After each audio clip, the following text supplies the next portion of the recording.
അപ്പോൾ ആ സമയത്ത് ഭയങ്കര വിഷമമായിരുന്നു, കരച്ചിലൊക്കെ ആയിരുന്നു, എന്ന് പറഞ്ഞിട്ട് ഭയങ്കര വിഷമമായിരുന്നു. പക്ഷെ കുറച്ച് കഴിഞ്ഞപ്പോഴത്തേനും ഇപ്പൊ അതൊക്കെ എനിക്ക് മനസ്സിലായി തുടങ്ങി. ഓക്കെ, അതൊരു ഞാൻ ഇപ്പൊ റീസെന്റ് ആയിട്ടാണ് സത്യം പറഞ്ഞത് ഫുൾ വീഡിയോ കണ്ടത് തന്നെ കേട്ടോ. എനിക്കത് കാണാനുള്ളൊരു മനം കിട്ടിയിട്ടുണ്ടായിരുന്നു. അത് ഇപ്പൊ കാണുമ്പോ ചിരി വരുന്നുണ്ട്. അത് ചെറിയൊരു എഡിറ്റിംഗ് ഇടയ്ക്ക് നടന്നിട്ടുണ്ട്. പക്ഷെ എന്നാലും എന്തൊരു പൊട്ടത്തരാ ഞാൻ പറഞ്ഞു ഇപ്പൊ ആലോചിക്കുന്നത്, എന്തൊരു പൊട്ടത്തരാ പറഞ്ഞത് എന്നൊക്കെ പറഞ്ഞിട്ട് ഇപ്പൊ ആലോചിക്കുമ്പോഴത്തേനും ചിരി വരും. എന്താ ആക്ച്വലി അരുവിക്കരയിൽ സംഭവിച്ചത്? സത്യം പറഞ്ഞു കഴിഞ്ഞാൽ അങ്ങനെ ഒരു ഗംഭീരമായ ഒരു സംഭവമാണെന്നോ അതിന്റെ സീരിയസ്നെസ് ഒന്നും എനിക്ക് അറിയില്ലായിരുന്നു. അപ്പോൾ ഞാൻ എന്താ പറയാ, അങ്ങനെ ഒരു അത്രയ്ക്ക് കുഞ്ഞൊന്നുമല്ല, അത്യാവശ്യം ഇതുണ്ട്. എന്താ എനിക്ക് തോന്നുന്നു ഒരു 10-20 വയസ്സൊക്കെ ഉണ്ട്. പക്ഷെ എന്നാലും എനിക്ക് പൊളിറ്റിക്കലി തീരെ വിവരമില്ലാത്തൊരു കുട്ടിയായിരുന്നു. അപ്പോൾ ആയിരുന്നു ഇപ്പോഴും വലിയതും ഭയങ്കര സംഭവം ഒന്നും അല്ല കേട്ടോ. ഇപ്പോഴും ചെറുതായിട്ടൊരു മാറ്റം അത്രേ നടന്നിട്ടുള്ളൂ. പക്ഷെ അത് അങ്ങനെ ഒരു വേദിയിലേക്കാണ് ഞാൻ പോകുന്നതെന്നോ അതിന് പ്രിപ്പറേഷൻസും കാര്യങ്ങളും ഒന്നും എടുത്തിട്ടുണ്ടായിരുന്നില്ല. അപ്പോൾ ആ സമയത്ത് ഞാൻ ദൈവം തந்த വീട് എന്ന് പറഞ്ഞൊരു തമിഴ് സീരിയലും അതിൻ്റെ തന്നെ മലയാളം ചന്ദനമഴ ചെയ്തുകൊണ്ടിരിക്കുകയായിരുന്നു. അപ്പോൾ ഇതിൻ്റെ രണ്ടിൻ്റെയും പ്രൊഡ്യൂസർ ജയകുമാർ സർ, എനിക്ക് അദ്ദേഹം എന്ന് പറഞ്ഞ ഒരു നമ്മൾക്ക് ഗോഡ് ഫാദർ എന്നൊക്കെ പറയില്ലേ, അപ്പോൾ അദ്ദേഹം പറഞ്ഞൊരു കാര്യമാണ് മേഘന ഒന്ന് വന്നിട്ട് പൊക്കോളൂ എന്ന് പറഞ്ഞു. അത്രയും ഉണ്ടായിരുന്നുള്ളൂ. അപ്പോൾ അദ്ദേഹം പറഞ്ഞല്ലേ, ജയകുമാർ സർ പറഞ്ഞാണല്ലോ എന്ന് വിചാരിച്ചിട്ട് ഞാൻ ചെന്നു. അവിടെ ചെന്ന് കഴിഞ്ഞപ്പോൾ നോക്കിയപ്പോൾ മീഡിയ കാര്യങ്ങൾ, ബ്രോഷേഴ്സ്, പോസ്റ്റേഴ്സ് ഒക്കെ കണ്ടപ്പോൾ സത്യത്തിൽ ഞെട്ടിപ്പോയി. പിന്നെ അവിടെ നിന്ന് ഞാൻ ചോദിച്ചപ്പോൾ എന്താണോ എനിക്ക് മനസ്സിൽ തോന്നിയത് അപ്പോൾ അതങ്ങ് പറഞ്ഞു. അത് അതിൻ്റെ ഇടയിൽ ഇപ്പം ചെന്നൈ എന്നൊക്കെ പറഞ്ഞിട്ട് അതിൻ്റെ ഇടയിൽ ഒരു പോസ് ഞാൻ ഇട്ടിട്ടുണ്ടായിരുന്നു. അതായത് ചെന്നൈ പോലത്തെ രാജ്യത്ത് പോകുമ്പോഴത്തേന് രാജ്യം ഡിസ്ട്രിക്റ്റ് അതെനിക്ക് മാറിപ്പോയത് തന്നെയാണ്. എനിക്ക് ബുദ്ധിമുട്ടുണ്ടാവാറില്ല മേക്കപ്പ്. എനിക്ക് ആ സമയത്ത് എന്താ ബുദ്ധിമുട്ടെന്ന് അവരോട് ചോദിച്ചു. അവരെന്നോട് ചോദിച്ചു കേരളത്തിന് അനുഭവിക്കുന്ന ബുദ്ധിമുട്ടുണ്ടാന്ന് ചോദിച്ചു. എനിക്ക് ആ സമയത്ത് അവിടെ ഇവിടെ, അതായത് ചെന്നൈയിൽ 15 ദിവസം, മലയാളത്തിൽ 15. ഇപ്പം ഞാൻ പറയുമ്പോൾ എല്ലാവരും എനിക്ക് ഭയങ്കര തള്ളാന്ന് വിചാരിക്കും കേട്ടോ. അതൊക്കെ ഫൈൻ വോട്ടവർ. അപ്പോൾ 15 ദിവസം ചെന്നൈയിൽ, 15 ദിവസം കേരളത്തിൽ, അങ്ങനെയായിരുന്നു മാസത്തിൽ. അപ്പോൾ ആ സമയത്ത് ചില സമയത്തൊന്നും എനിക്ക് നമ്മൾ പോണ വഴി കൂടിയൊക്കെയാണ് ഞാൻ മേക്കപ്പ് ഇട്ടിട്ട് പോവാറുണ്ടായിരുന്നത്. ഓക്കെ, അപ്പം ചെന്നൈയിൽ വെച്ചിട്ട് ഭയങ്കര സുഖമായിരുന്നു. കേരളത്തിലാകുമ്പോഴത്തേനും കുറച്ച് ബുദ്ധിമുട്ടുണ്ടായിരുന്നു. എനിക്ക് ആ സമയത്ത് എൻ്റെ ഏറ്റവും വലിയ ബുദ്ധിമുട്ട് അതായിരുന്നു. നമുക്ക് ലൈഫ് എന്താണെന്നോ അങ്ങനെയെന്നുള്ളൊരു ബോധം ഇതൊന്നും ഇല്ലല്ലോ. അപ്പം ഞാനതങ്ങ് പറഞ്ഞു. പിന്നെ ചെന്നൈ, മുംബൈ പോലത്തെ ഒരു സ്ഥലത്ത്, രാജ്യത്ത് എന്നൊക്കെ പറഞ്ഞിട്ട് ചെറിയൊരു പോസ് ഇട്ടിട്ടുണ്ടായിരുന്നു. ആ പോസിന് ശേഷമാണ് ഇന്റർനാഷണലിലേക്ക് ഞാൻ പോയത്. അവർ ആ പോസ് അങ്ങ് എടുത്ത് മാറ്റിയിട്ട് നേരെ ദുബായ് അവിടെ ഇവിടെയൊക്കെ അങ്ങനെ കയറ്റി. പക്ഷെ എന്നാലും പൊട്ടത്തരം പറഞ്ഞത് തന്നെയാണ്. അതെ, അതിന് മാറ്റമൊന്നുമില്ല. ഇപ്പൊ റീസെന്റ് ആ പാമ്പിനെ എടുത്തിട്ട് വെക്കണ ഒരു സീൻ ഉണ്ടല്ലോ, അതെങ്ങനെയായിരുന്നു? ആ ഒരു സീൻ എടുക്കുമ്പോ ശരിക്കും ഞാൻ പാമ്പിനെ എടുത്തു തന്നെ. ആദ്യം എല്ലാരെയും പോലെ എനിക്കും പേടിയുണ്ടായിരുന്നു. അതല്ലേ നമ്മുടെ മനസ്സിൽ എന്താന്നുള്ളത് നമ്മൾ അഭിനയിക്കുമ്പോ പുറത്ത് കാണാൻ പാടില്ലല്ലോ. എന്റെ അടുത്ത് പറഞ്ഞ ചെറിയൊരു പാമ്പാന്ന് ആദ്യം പറഞ്ഞത് കേട്ടോ. നിങ്ങക്ക് കണ്ടാൽ തന്നെ അറിയാം അതിന് നല്ല വലിപ്പുണ്ട്. ഓക്കെ, അപ്പോ ഇത് പിടിക്കാൻ പറഞ്ഞപ്പോഴത്തേനും ഞാൻ പേടിച്ച് കൈയൊക്കെ വരച്ചിട്ടാണെങ്കിലും പിടിച്ചു കഴിഞ്ഞപ്പോൾ തന്നെ ചേട്ടൻ പറഞ്ഞു, മോളെ മുറുക്കരുത്, നമ്മൾ മുറുക്കി പിടിച്ചു കഴിഞ്ഞാൽ ചിലപ്പോൾ പ്രശ്നമൊന്നുമില്ല, ചിലപ്പോൾ ഒന്ന് ചുറ്റാൻ സാധ്യതയുണ്ട്, ചുറ്റിക്കഴിഞ്ഞാൽ ചിലപ്പം അത് മുറുക്കാൻ സാധ്യതയുണ്ട്, അപ്പോൾ ചിലപ്പോൾ ബോണിന് എന്തെങ്കിലുമൊക്കെ. ഓഹോ, അപ്പൊ ഞാൻ എന്ത് ചെയ്തു, ഭയങ്കരമായിട്ട് ലൂസായിട്ട് പിടിച്ച് എങ്ങാനും മുറിക്കാലോ എന്ന് വിചാരിച്ചിട്ട്. അപ്പോൾ ലൂസാക്കി പിടിച്ചപ്പോൾ ഈ സാധനം ഉള്ളിൽ നിന്ന് ഇങ്ങനെ എഴയും. അത് വല്ലാത്തൊരു ഡിസ്കസ്റ്റിംഗ് ഫീലായിരുന്നു. പിന്നെ ഫസ്റ്റ് പിടിച്ചപ്പോൾ തന്നെ ഇതിങ്ങനെ എഴഞ്ഞിട്ട് ഇങ്ങോട്ട് നോക്കി പിന്നെ ഇതിങ്ങനെ വന്നൊരു നോട്ടം. എന്റെ അമ്മ, സത്യം ഉണ്ടല്ലോ എന്റെ പൊന്നോ, നമ്മള് എന്താ പറയാ 3 ലോകം ഒന്നിച്ച് കാണുമെന്ന് പറയില്ലേ. പിന്നെ ടേക്കിന്റെ സമയത്ത് എൻ്റെ അടുത്ത് പറഞ്ഞു ഒരുപാട് എടുക്കണ്ട, ഒറ്റ ടേക്കിൽ എടുത്താൽ മതി, നേരെ വരിക, അടുത്തുനിന്ന് പാമ്പിൻ്റെ അടുത്ത് പ്രാർത്ഥിക്കുക, നേരെ വന്ന് പാമ്പിനെ എടുക്കുക, പുറത്തേക്ക് പോവുക. ഇതായിരുന്നു ഷോട്ട്. അപ്പം നേരെ വന്നു, ഞാൻ പ്രാർത്ഥിച്ചു. അപ്പം ഓപ്പോസിറ്റിൽ നിന്നിട്ട് കുറച്ച് ദൂരെ നിന്ന് ആ ചേട്ടൻ എന്തൊക്കെയോ ആക്ഷൻസ് കാണിക്കുന്നുണ്ട്. അപ്പോൾ ഇത് ഡിസ്ട്രാക്ട് ആവുന്നുണ്ട്, അങ്ങോട്ട് തന്നെയാണ് നോക്കിയിരിക്കുന്നത്. എനിക്ക് വലിയ ബുദ്ധിമുട്ടൊന്നുമില്ല.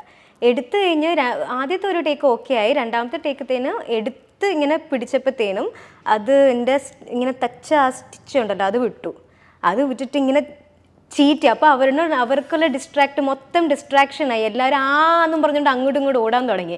എനിക്ക് ഇപ്പോഴും ഓർമ്മയുണ്ട്, ക്യാമറമാൻ ചേട്ടൻ ഞാനിങ്ങനെ പിടിച്ചിട്ട് ഞാൻ വിട്ട് കഴിഞ്ഞ് കഴിഞ്ഞാൽ ഇത് എങ്ങോട്ട് പോവും, എന്ത് ചെയ്യുന്നൊന്നും പറയാൻ പറ്റില്ലല്ലോ. ഞാൻ ഇങ്ങനെ എന്നെ പിടിച്ചു നിന്നു. അപ്പോൾ ക്യാമറമാൻ ചേട്ടൻ ക്യാമറ ഒക്കെ ഇട്ടിട്ട് ഓടിക്കളഞ്ഞു. എന്നിട്ട് ഞാൻ ആ ചേട്ടൻ വരണവരെ ഇങ്ങനെ അയ്യോ എൻ്റെ അമ്മേ എന്ന് പറഞ്ഞ് കണ്ണും മുട്ടി പേടിച്ചിങ്ങനെ നിന്നു. ആ ചേട്ടൻ വന്നിട്ട് ആ പാമ്പിനെ കൊണ്ടുപോയിട്ട് ഉടനെ തന്നെ വെള്ളത്തിലൊക്കെ ഇട്ട് കൂളാക്കി. അങ്ങനെ അതാണ് ഇപ്പൊ റീസെന്റ് ആയിട്ട് വൈറലായത്. വൻ ടാസ്ക് ആയിരുന്നു. പക്ഷെ അതിന് ശേഷം എനിക്ക് അങ്ങനെ പാമ്പിനോടുള്ള അത്ര പേടിയില്ല കേട്ടോ. പേടി അങ്ങ് മാറി. അതൊരു പാവമായിട്ട് തോന്നി.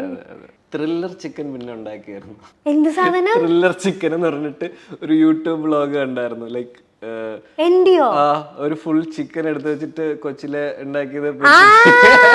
എന്റെ അമ്മേ, ഞാനത് 2 കൊല്ലം മുമ്പ് ഉണ്ടാക്കിയതാ കേട്ടോ. ഇപ്പൊ പെട്ടെന്ന് ചോദിച്ചു കഴിഞ്ഞാൽ ഞാൻ പേരെന്നെ മനസ്സിലായില്ല എനിക്ക്. അത് ത്രില്ലർ ചിക്കൻ മീൻസ് അങ്ങനെയല്ല, അതിലൊരു ത്രില്ല് ഉണ്ടായിരുന്നു.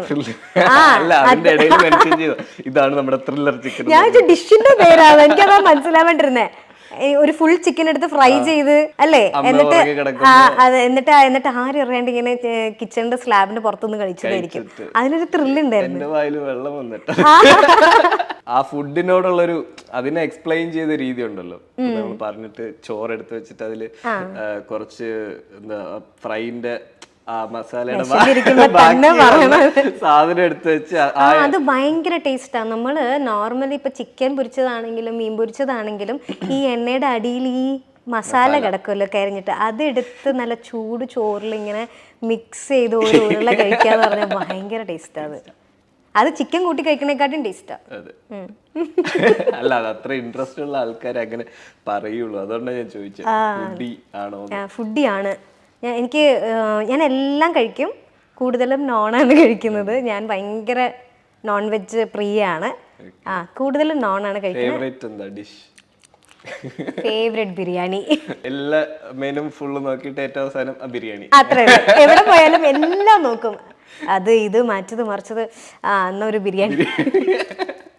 ഒരു 4 വർഷം മുന്നേ ഉള്ള മേഘ്ന അല്ല ഇപ്പോൾ ഉള്ളൊരു മേഘ്ന. ഒരു വലിയ മാറ്റം ഉണ്ടായിട്ടുണ്ട്. സ്വന്തമായിട്ട് ഒരു കാര്യങ്ങൾ ചെയ്യാൻ പഠിച്ചു. കുറെ ഒരു വ്യത്യാസം മേഘ്നയ്ക്ക് വന്നു എന്നുള്ളത് അതെല്ലാരും പറയുന്നത്.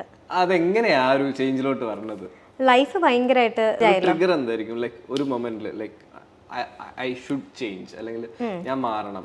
ഇത് പ്രായത്തിന്റെ അല്ല കേട്ടോ. ഈവൻ എനിക്ക് ഒരു 10-24 വയസ്സിന്റെ സമയത്ത് പോലും എനിക്ക് തീരെ മെച്യൂരിറ്റി ഇല്ലാത്തൊരു കുട്ടിയായിരുന്നു ഞാൻ. മെച്യൂരിറ്റി മീൻസ് എനിക്ക് ഒരാളോടൊരു നോ പറയാൻ വലിയ ബുദ്ധിമുട്ടായിരുന്നു. ലൈക്ക് കുട്ടികളെ എങ്ങനെയാത്തുള്ള അതുപോലെ എനിക്ക്, കാരണം ഞാൻ പറഞ്ഞല്ലോ എന്നെ അപ്പാപ്പനും അമ്മാമ്മയും കൂടി വളർത്തിയ ഒരു കുട്ടിയാണ്. ഓക്കെ, അപ്പോൾ അതുകൊണ്ട് എനിക്കറിയാവുന്നത് അവരുടെ ഒരു ലോകമാണ്. പള്ളിയിൽ പോവുക, തിരിച്ച് വീട്ടിൽ വരിക, അമ്മമ്മ വെച്ചുണ്ടാക്കിയ ഭക്ഷണം കഴിക്കുക. വേറെ പുറം ലോകം അങ്ങനെ എങ്ങനെയാണ് ഏതാ ഒന്നും എനിക്ക് അറിയത്തില്ല. പിന്നെ ഫീൽഡിലേക്ക് വന്നു പിന്നെ അമ്മയായിരുന്നു കംപ്ലീറ്റ് കാര്യങ്ങൾ നോക്കിയിട്ടുണ്ടായിരുന്നത്. അപ്പോൾ സ്വന്തമായിട്ടൊരു ഡിസിഷൻ എടുക്കാനോ അങ്ങനെയൊന്നും ഉണ്ടായിരുന്നില്ല. പിന്നെ ലൈഫിൻ്റെ ഒരു സ്റ്റേജിൽ ഞാൻ പറഞ്ഞില്ലേ, നമ്മൾ ഒരുപാട് പാഠങ്ങൾ പഠിക്കൂലേ. സോ അവിടെ നിന്ന് എനിക്ക് തോന്നിയതാണ് ഇങ്ങനെ ഇരുന്നാൽ പറ്റില്ല, ഐ ഹാവ് ടു ചേഞ്ച്. എനിക്ക് എന്താ പറയുക, എല്ലാ കാര്യങ്ങളും സ്വന്തമായിട്ട് ചെയ്യാൻ പറ്റണം. ഇപ്പോൾ ഫോർ എക്സാമ്പിൾ എനിക്ക് ഇപ്പോഴത്തെ കുട്ടികൾക്ക് ഇത് ചിന്തിക്കാൻ പോലും പറ്റുമെന്ന് എനിക്കറിയില്ല. ഇപ്പോഴും ഞാൻ പറയണു പ്രായത്തിൻ്റെ അല്ല, അപ്പോഴും പ്രായമുണ്ട്. ഒരു 24-25 ഒക്കെ ഉണ്ടെങ്കിൽ പോലും എനിക്കൊരു ATM പോയിട്ട് എനിക്ക് ക്യാഷ് വിഡ്രോ ചെയ്യാൻ അറിയില്ലായിരുന്നു. അങ്ങനത്തെ ഒരു കുട്ടിയായിരുന്നു ഞാൻ. അപ്പോൾ അവിടെ നിന്ന് ഇങ്ങനത്തെ ഒരു ചേഞ്ച്, ഒരു വലിയൊരു ചേഞ്ച് തന്നെയാണ്. അത് ലൈഫ് എന്നെ പഠിപ്പിച്ച ചേഞ്ച് തന്നെയാണ്. ഈ അഭിനയത്തിലോട്ട് വരാനൊരു ഇൻസ്പിറേഷൻ ആരാ? എനിക്ക് ഇൻസ്പയർ ആവാനുള്ള സമയമൊന്നും ഉണ്ടായിരുന്നില്ല. ഞാൻ അഭിനയത്തിലേക്ക് വരുമ്പോൾ എൻ്റെ വയസ്സ് 5 ആണ്. അതെ, 5 വയസ്സ്. പോപ്പിക്കുടിയുടെ ആഡാണ് ഫസ്റ്റ് ചെയ്യുന്നത്. കാരണം അമ്മ ഈ ഫീൽഡിലായിരുന്നു. അമ്മ കുറെ ഫിലിംസും ഇതൊക്കെ സീരിയൽസും ഒക്കെ ചെയ്തിട്ടുണ്ട്. അമ്മ അഭിനയിക്കുന്ന കാര്യം എവിടെ പറഞ്ഞിട്ടില്ല? അമ്മ അഭിനയിക്കുന്ന പറഞ്ഞിട്ടൊക്കെ ഉണ്ട്, പക്ഷെ അതങ്ങനെ ആർക്കും ഒരുപാട് പേർക്ക് അറിയില്ല എന്നേ ഉള്ളൂ. അമ്മ ആർട്ടിസ്റ്റ് ആയിരുന്നു. അമ്മ ഒരുപാട് പടങ്ങൾ ചെയ്തിട്ടുണ്ട്.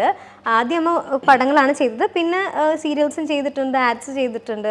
അപ്പോൾ ഞാൻ ഈ ഫീൽഡിൽ വരുമ്പോൾ എൻ്റെ വയസ്സ് 5 എന്ന് ഞാൻ പറഞ്ഞില്ലേ. അപ്പം ഒന്ന് നമുക്ക് ഓർമ്മ വെക്കുമ്പോൾ തൊട്ട് നമ്മൾ ഈ ഫീൽഡിലുണ്ട്. പിന്നെ ഞാൻ ഡാൻസ്, എൻ്റെ അരങ്ങേറ്റം നടക്കുന്നത് 6ാമത്തെ വയസ്സിലാണ്. അപ്പോൾ 3.5 വയസ്സ് തൊട്ട് ഞാൻ ക്ലാസ്സിലൊക്കെ പോയി തുടങ്ങി. അങ്ങനെ പിന്നെ അമ്മാമ്മ എപ്പോഴും പറയും, എനിക്ക് 2.5 വയസ്സുള്ളപ്പോഴാണ് ഞാൻ ഫസ്റ്റ് സ്റ്റേജിൽ കയറുന്നത്. ഇതിന് ഒരു ഫാൻസി ഡ്രസ്സിന് ശകുന്തളയായിട്ട്. അപ്പോൾ നമുക്ക് അറിവ് വെച്ച് വരുമ്പോഴേ നമ്മൾ ഇങ്ങനെയൊക്കെ തന്നെയാണ്,